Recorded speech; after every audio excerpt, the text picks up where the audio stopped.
행복이 이렇게 사소해도 되는가? 강진이 지음 수호서재 출판사.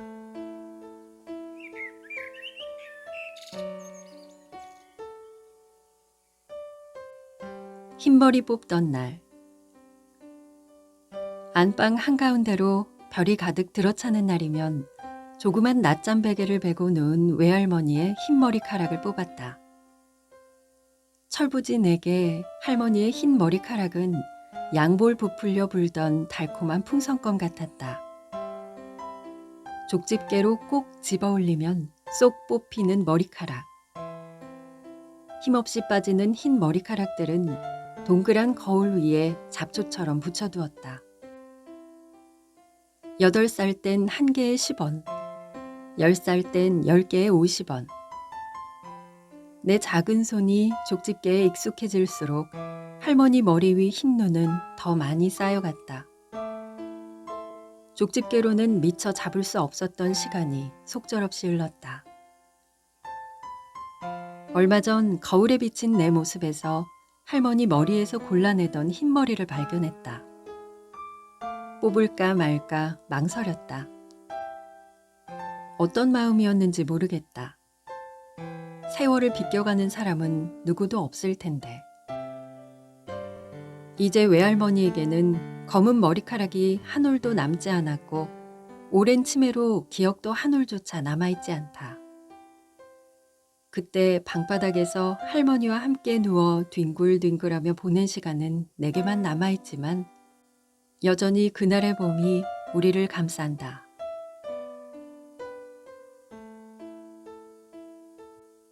반가운 산책길. 달림이와 함께 바스락거리는 햇살 속을 산책했다. 신단 강아지는 같은 장소도 늘 처음인 양 여기저기 냄새를 맡고 다닌다. 소철나무를 타고 오르는 빨간 잎사귀를 휴대전화에 담느라 여념이 없으신 수녀님의 뒷모습이 눈에 들어왔다. 자세히 보아야 예쁘다. 오래 보아야 사랑스럽다. 당신도 그렇다. 나태주 시인의 식구처럼 그저 열심히 줄기를 올리며 자라는 빨간 잎을 사랑 가득한 눈길로 바라보는 수녀님이 한 폭의 그림처럼 정겹고 아름다웠다. 조심스레 다가가 그 모습을 내 카메라에 담았다. 그 소리에 놀라 돌아보신 수녀님이 환히 웃으셨다. 수녀님 모습이 너무 고와서 실내를 무릅쓰고 찍었다고 하니 한 번 더 수줍게 웃으신다. 베일 아래로 살짝 보이는 하얀 머리가 반짝인다. 눈부신 오후에 누리는 여유로움에 감사하다. 잠깐의 산책도 마지막인 듯 최선을 다해 즐기는 강아지 달림이에게 서로 믿고 의지하며 무럭무럭 힘을 내 자라는 빨간 담쟁이에게 풀한 포기를 사랑으로 바라보는 수녀님에게 나도 사랑의 마음을 보낸다. 이 순간 오늘은 오늘밖에 없다는 사실을 깨우치며 새로운 희망이 샘솟는다. 시간이 지나야만 깨닫는 것들이 있다.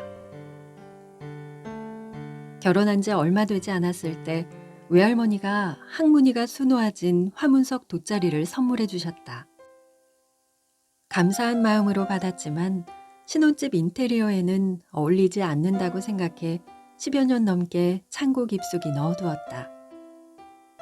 결국 곰팡이가 피었고 이삿짐 정리할 때 함께 버릴 수밖에 없었다. 그 죄책감 때문이었을까? 결혼하는 손녀를 위해 선물을 마련하셨을 할머니에 대한 미안함과 그리움으로 자수를 놓았다.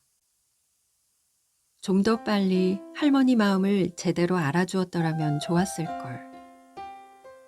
할머니와 함께 돗자리에 앉아 수박 나눠 먹으며 웃는 추억을 만들고 봉숭아꽃 물들이며 아이들에게 할머니의 돗자리 이야기도 들려줄 수 있었을 텐데 못내 아쉬움이 남는다. 언제나 시간이 지나야만 뒤늦게 깨닫는 것들이 있다. 외할머니가 계실 때보다 할머니 생각이 더 난다. 할머니, 할머니가 함께하며 주신 많고 좋은 것들이 제게 있어요. 잘 계시지요? 어느덧 봄이 오고 있어요. 눈사람. 밤새 마당에 소복이 쌓인 눈으로 만든 하얀 눈사람. 멋진 모자와 풀빛 머플러를 두르고 바구니에서 집어온 귤로 코도 만들어 주었다. 타고 남은 조개탄으로 까만 눈을 붙이니 눈사람이 방긋 웃는다. 보고 또 보고 조금 있다가 또 쳐다보고 내일 아침 다시 만날 텐데 이리저리 뒤척이며 잠이 오지 않는다. 자꾸만 눈을 맞추다 보니 마당 한가운데 서 있던 눈사람이 성큼성큼 내게 다가와 내 마음과 닮은 자기의 마음을 보여준다. 어린 시절 나는 그리움이 많은 아이였다. 만남보다 늘 헤어짐을 먼저 걱정했고 설렘과 두려움이 늘 함께 왔다. 성탄 무렵이면 방영하는 애니메이션 스노우맨을 언제나 기다렸다.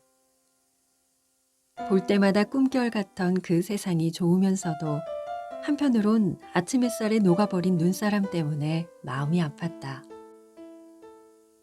이제와 생각해보면 만났기 때문에 헤어졌고 충만함과 상실감을 오가는 그 숱한 과정 덕분에 조금 더 단단해졌을 텐데. 눈나라에 살던 스노우맨도 지금의 나처럼 훌쩍 자라 어른이 되었을까?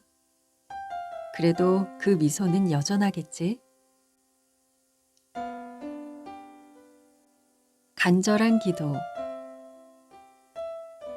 저의 눈물이 아이의 상처에 위로가 되게 하시고 저의 칭찬 한마디가 아이 스스로 사랑하는 마음을 키우는데 도움이 되게 하시며 저의 인내로 아이의 마음에 용기가 자라게 하소서. 아이가 제 길을 바르게 찾아가는데 저의 기도가 작은 등불이 되게 하소서. 자식은 눈물로 키운다는 말이 있다. 기뻐서 눈물이 나고 마음이 아파서 눈물이 난다. 마음을 가라앉혀 보려고 걸레질을 더 열심히 해본다. 고된 노동으로 내 마음이 사겨질까 싶어서. 아이들이 없었을 때는 도대체 내가 어떤 기도를 했었나 싶을 정도로 하루 종일 걱정이 떠나지 않는다. 아무리 생각해도 내 능력 밖의 일이다. 어느새 나도 모르게 집에 모셔져 있는 십자구상 앞에 무릎을 꿇고 도움을 청한다. 엄마 역할이 처음이라 서툴고 부족하지만 저의 이런 염려와 기도로 아이들이 세상에 필요한 소금 같은 사람으로 잘 자랄 수 있도록 도와주세요. 따뜻한 물. 따뜻한 물 같은 엄마가 되고 싶다. 욕조물에 깊숙이 몸을 담그고 있을 때의 느낌이 엄마의 양수 속에서 태아가 느끼는 편안함과 비슷하다는 이야기를 들은 적이 있다. 어떤 불안도 없이 온 마음으로 기댈 수 있는 안전한 둥지 같고 따뜻한 물 같은 엄마. 아이들의 유치원 알림장에 부모님 발 씻겨드리기가 오늘의 과제로 적혀 있었다. 아이들이 욕실에 들어가 커다란 대야에 물을 받고 따뜻하게 물 온도를 맞추고 있었다. 중요한 일을 앞둔 듯 소곤소곤 키득거리던 두 아이는 나를 불러 대야 앞 작은 의자에 앉게 했다. 엄마의 발을 한쪽씩 차지하고 물을 끼얹으며 고사리 같은 손으로 뽀득뽀득 주물러 씻기 시작했다. 발바닥에 비누를 묻히며 정작 간지러운 건 난데 자기들이 더 웃으며 어깨를 들썩였다. 헹구려고 다시 새물을 받고 우리 셋은 한 대야에 옹기종기 발을 담갔다. 따뜻한 물, 꼬물거리는 발들이 다 어느덧 마음까지도 따뜻하게 간지럽혔다. 번호키 누르는 소리가 들리고 남편이 곧 들어섰다. 화장실에서 들려오는 알콩달콩 소리에 모든 피로가 녹아내리는지 활짝 웃으며 들여다본다. 당신도 양말 벗고 들어와요. 우리 애들이 발 씻겨준대.